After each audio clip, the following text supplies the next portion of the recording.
दोस्तों नमस्कार, मैं के पी नंकारी आज की क्लास में आप सबका स्वागत और अभिनंदन करता हूं। दोस्तों सबसे पहले तो आप सबसे मैं तहे दिल से क्षमा चाहूँगा, माफ़ी चाहूँगा, क्योंकि मैंने लोक सेवा आयोग का जो कैलेंडर आप सबको बताया था कि मई में कैलेंडर आने वाला है परीक्षा की, लेकिन वो कैलेंडर मई में ना आके अभी 2 दिन पहले आया है। दोस्तों ऐसा नहीं कि मैं गलत खबर बताता हूँ। दोस्तों लोक सेवा आयोग में कई ऐसे हमारे मित्र हैं जो उच्च पद पे बैठे हैं, अक्सर उनसे बात होती है, क्योंकि लोक सेवा आयोग में वो कैलेंडर बन चुका था, लेकिन वो इस समय चुनाव हो रहा था। चुनाव होने के कारण ये समय को टाल दिया गया था और चुनाव के बाद अब आया है। तो दोस्तों आज हम जो बात करेंगे कि हमारा कैलेंडर आ गया है, जो कब से हम इंतज़ार करते थे, लेकिन जो परीक्षा की डेट है वो काफ़ी आगे है, काफ़ी हमें समय मिला है। तो आप लोग दोस्तों टाइम थोड़ा देंगे 10 मिनट टाइम लेंगे आप ज़्यादा से ज़्यादा, लेकिन आपको बहुत सारी चीज़ें हम बहुत रणनीति पे बात करेंगे कि हमें जो ये टाइम मिला है इतना, हमको कैसे पढ़ना है, क्या क्या पढ़ना है, प्री के लिए क्या पढ़ना है, मुख्य परीक्षा के लिए क्या पढ़ना है, दोनों को हमें अभी साथ लेके चलना, क्योंकि टाइम काफ़ी है। दोस्तों रणनीति से ही सारी चीज़ों को पाया जा सकता है। बिना रणनीति के अगर हम ऐसे पढ़ाई करते रहें तो उससे सफलता मिलने में काफ़ी दिक्कतें होती है। आप लोग पढ़े भी होंगे इतिहास में, जो पानीपत का प्रथम युद्ध होता है 1526 ईस्वी में, बाबर के पास मात्र 10,000 घुड़सवार होते हैं और इधर इब्राहिम लोदी के पास लाखों लाख की सेना होती है, लेकिन बाबर इस युद्ध को मात्र 4 घंटे में, दोपहर को 12 बजे तक में जीत लेता है। उसका कारण क्या होता है कि वह रणनीति से काम करता है, तुगलमा नीति लागू करता है अपने सैनिकों के साथ और इब्राहिम लोदी को 4 घंटे में हरा देता है। ठीक वही चीज़ हमें भी अपनी परीक्षा में, अपनी रणनीति में, अपने टारगेट में हमें रणनीति का प्रयोग करना पड़ता है, क्योंकि रास्ते तो कई हैं, सबको पता है रास्ते कई होते हैं, लेकिन जो कुछ रास्ते ऐसे होते हैं जो हमें मंजिल तक पहुंचा देते हैं। जैसे मान लीजिए हमें इलाहाबाद से कौशाम्बी आना है, तो हमें ऐसे रूट को चुनना है, ऐसे रास्ते को चुनना है कि मान लीजिए हम बाइक से आ रहे हैं, अगर हमारा पेट्रोल ख़त्म हो गया रास्ते मान लीजिए, या गाड़ी में कुछ प्रॉब्लम आ गई तो वहाँ दुकान मिल जाए या तेल मिल जाए, और हम ऐसे भी रास्ते आएंगे जहाँ पर ना कोई दुकान मिलेगी ना कोई तेल मिलेगा। अगर कुछ कमी हो जाती, कुछ गड़बड़ी हो जाती तो हम रास्ते में रुक जाते हैं।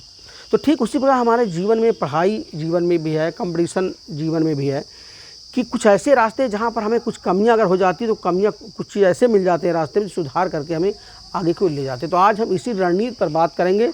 ठीक है, पहले तो हम बताएंगे कि आपको क्या कब परीक्षा तिथि है और कितने पद बढ़ गए हैं, और फिर हम विशेष रणनीति पे बात करेंगे दोस्तों। ठीक है, जो लोग चैनल सब्सक्राइब ना किए हों वो चैनल को सब्सक्राइब कर लें।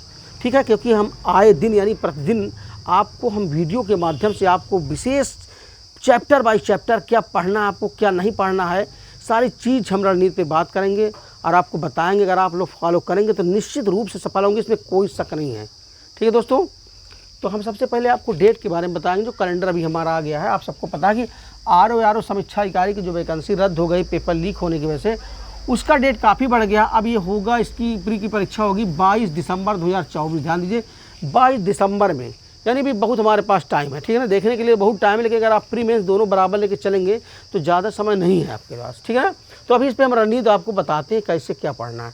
दूसरी परीक्षा यूपी पीसीएस की है, यूपी पीसीएस की। ठीक है ना, जो फरवरी में होना था, लेकिन वह जो है टल गई परीक्षा। ठीक है ना, जब ये पेपर लीक हो गया तो ये भी टल गया था। तो इसकी जो परीक्षा है वो 27 अक्टूबर 2024, इसमें भी काफ़ी समय है, 27 अक्टूबर 2024 को है। इस पर भी हम चर्चा करेंगे प्री मेंस में हमें क्या क्या पढ़ना है। ठीक है, अभी से। और जहाँ पर आर ओ की पद की बात है ना, अक्सर आप लोग कहते हैं कि पद पता नहीं घट गया या पद बढ़ गया। हाँ, तो मैं आप सबको बता दूं, जो पेपर रद्द हो जाता है यानी लीक होने के कारण, ठीक है, परीक्षा टल जाना अलग बात है, लेकिन परीक्षा रद्द हो जाना अलग बात है। तो जब आर ओ की परीक्षा रद्द हो गई, आप सबको पता है पीसीएस की रद्द नहीं हुई, पीसीएस की टल गई थी।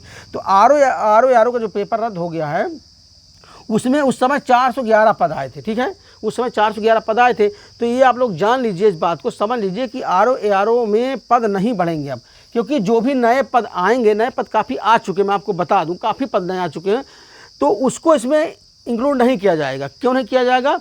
क्योंकि जो लोग उसमें फॉर्म डाले हैं परीक्षा देने के लिए आर ओ का, सिर्फ वही लोग इस परीक्षा में बैठ सकते हैं। ठीक है, चाहे वो परीक्षा, जो परीक्षा रद्द हो गई उस परीक्षा में चाहे वो दिए हों परीक्षा चाहे ना दिए हों, लेकिन यदि वो फॉर्म भरे हैं तो वो परीक्षा में बैठ पाएंगे, लेकिन नए लोग उसमें नहीं बैठ पाएंगे इसमें।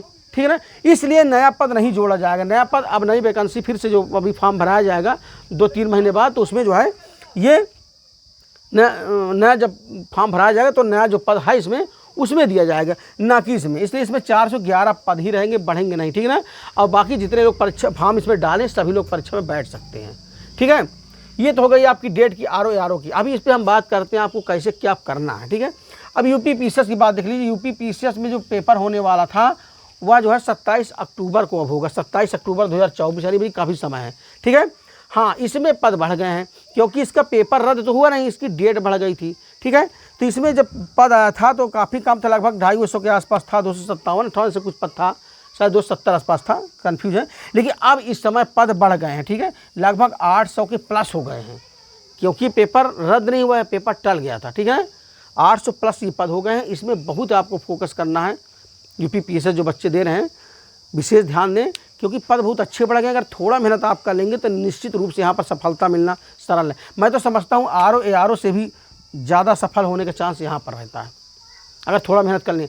अब की बार हम लोग यूपी पीसीएस मेंस दिए हैं, बहुत अच्छे नंबर मिले हैं, लेकिन यूपी में जहाँ पर कि पूरा कॉन्फिडेंस था, जहाँ पर कि टेस्ट में मेरा सबसे टॉप नंबर आते थे जो है लखनऊ में, और यूपी पीसीएस में मुझे कुछ नंबर कम मिल गए हैं जो कि हमेशा अच्छे नंबर मिलते थे। इसीलिए मेरा जो है अब की बार सिलेक्शन नहीं हुआ फाइनल यूपी पीसीएस में। तो अब की प्रयास अच्छा रहेगा। तो मैं आप सबको बता रहा हूँ, मेरे ख्याल से मुझे यूपी पीसीएस सरल लगता है अगर जो ठीक ठाक मेहनत करते हैं उनके लिए, ठीक है। अब हम दोस्तों रणनीति बात करेंगे कि आरओ जो देने जा रहे हैं उसके लिए हमें क्या करना है, ठीक है। तो हमें पढ़ना क्या है, रणनीति क्या बनाना। पहली बात तो आप सब जानते हैं कि हिंदी व्याकरण आरओ में बहुत ही मायने रखता है और केवल 6 चैप्टर है, ठीक है। और 6 चैप्टर जो है पिछले वीडियो में मैं बना चुका हूँ, मैं पढ़ा दिया हूँ, इतना बेहतरीन ढंग से पढ़ाया हूँ। अगर आप लोग उसको पढ़ लेंगे तो यकीन मानिए एक भी क्वेश्चन गलत आपका नहीं होगा, कायदे के पढ़ लेंगे तो। विशेष विशेषण में पढ़ाया हूँ, तत्सम तद्भव पढ़ाया हूँ। देखिए कुछ चीज़ है चैप्टर जो रटने वाला है, कुछ चीज़ है जो हिंदी व्याकरण में समझने वाला है। जैसे आपका विशेष विशेषण हो गया, तद्भव तत्सम हो गया, ठीक है, ये सब समझ पे आधारित है। तो मैं बहुत बढ़िया पढ़ाया हूँ, आप लोग पिछला वीडियो मेरा देख लीजिएगा, एक भी क्वेश्चन गलत नहीं होगा। बाकी जो पेपर हुआ है रद्द हो गया, आप लोग मिला लेंगे, उसमें सारे क्वेश्चन मेरे लगभग फंसे हैं, आप लोग मिला लीजिए पेपर में जो मैं पढ़ाया हूँ पहले से ही, ठीक है ना, ये चीज़ है। तो इसमें 6 चैप्टर आपको पढ़ना आरओ में, हिंदी में विशेष ध्यान आपको ये देना है। और हिंदी में आपको आदित्य प्रकाशन की किताब ले लेना, बाकी फालतू तमाम किताबें पढ़ना छोड़ दीजिए, ठीक है, क्योंकि स्रोत जितना कम रखेंगे उतना अच्छा होगा। एक किताब को बार बार दोहराएंगे तो कंठस्थ हो जाएगा, 10 किताब वही चीज़ पढ़ेंगे तो फिर आप फंस जाएंगे, ठीक है ना। इसलिए कोशिश करें कि आदित्य प्रकाशन की आरओ की स्पेशल किताब आती है, उसे 6 चैप्टर पढ़ डालिए, एक भी क्वेश्चन उससे बाहर लगभग नहीं जाता है, ठीक है। तो ये आपका हिंदी व्याकरण हो गया। और मैं बता रहा हूँ जीएस के लिए आरओ के लिए क्या पढ़ना है, क्योंकि जीएस का भी 120 क्वेश्चन आता है, हिंदी के लिए 60 क्वेश्चन आते हैं, ठीक है। जीएस में जो 120 आता है उसके लिए आप लोग, मैं बता दूं, जो लोग पढ़ चुके हैं तमाम किताबें, उसके लिए अब फालतू नहीं पढ़ना है, केवल घटना चक्र की अलग जो किताबें आती है, जैसे संविधान की आती है, इतिहास आती है, भूगोल का आता है, सामान्य विज्ञान का आता है, पर्यावरण आता है, ठीक है ना।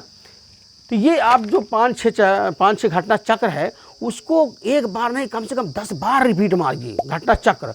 उसके साथ साथ यूपी आरओ वाले हों चाहे यूपी पीसीएस वाले हों, दोनों लोग यूथ कंपटीशन की आती है, या तो इस समय ई दृष्टि वाले भी निकाले हैं, मतलब 15 साल का पिछला पेपर यूपी पीसीएस का आरओ का निकालें, उसको भी पूरा आप लगा लीजिए। यकीन मानिए यदि 15 साल का पूरा पिछला पेपर लगा देते हैं और घटना चक्र लगा लेते हैं तो आपको कोई प्री में फेल करने वाला नहीं है। अन्य किताब ज़्यादा पढ़ने की आवश्यकता नहीं है। हाँ, जो नए बच्चे हैं, जो भी विषय के बारे में बिल्कुल नहीं जानते हैं, वो लोग हर विषय की परीक्षा वाणी एक किताब आती है, चाहे संविधान की हो, चाहे भूगोल की हो, चाहे इतिहास की हो, सामान्य विज्ञान की हो, परीक्षा वाणी से मदद ले सकते हैं, ठीक है ना।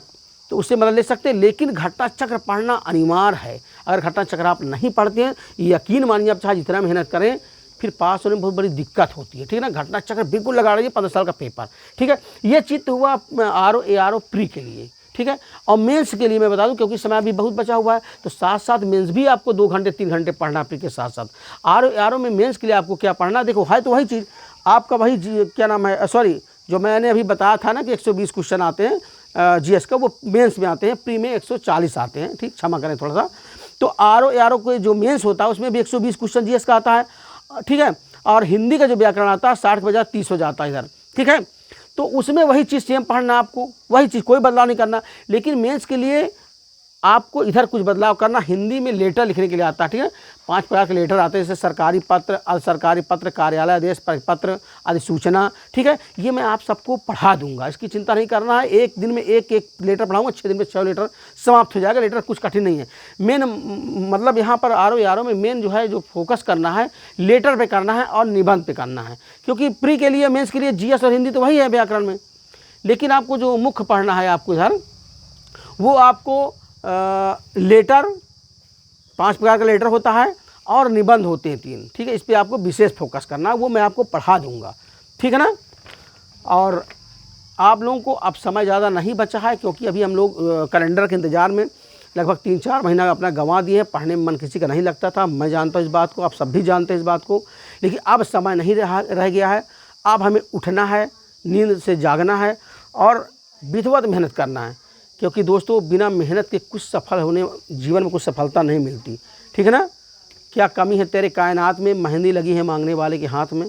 तो कुछ कमी नहीं है, बल्कि हमें अपने कर्म में आगे बढ़ना है, ठीक है। और इसके साथ साथ यूपी पीसीएस की अगर हम बात कर लें थोड़ा सा, तो यूपी पीसीएस में आप सबको पता है कि इसका डेट जो है 27 अक्टूबर 2024 का डेट है, और इसके पद बढ़ चुके हैं, 800 पद हो गए हैं, ठीक है। यूपी पीसीएस के लिए, यूपी पीसीएस के लिए क्या पढ़ना है आप जानते हैं। यूपी पीसीएस के लिए वही चीज़ पढ़ना है, आपको फोकस करना वही घटना चक्र, जो आर मैं बता रहा हूँ। जो आर पढ़ेगा वो यूपी पीसीएस भी दे लेगा, क्योंकि दोनों जो प्री का जो पेपर है, दोनों सेम कहानी एक है, हिंदी छोड़ के। और हिंदी भी उधर काम करेगा, आपको सीसाइड में भी काम करेगा। तो ध्यान दीजिए, यूपी पीसीएस वाले केवल घटना चक्र रट्टा मार लें।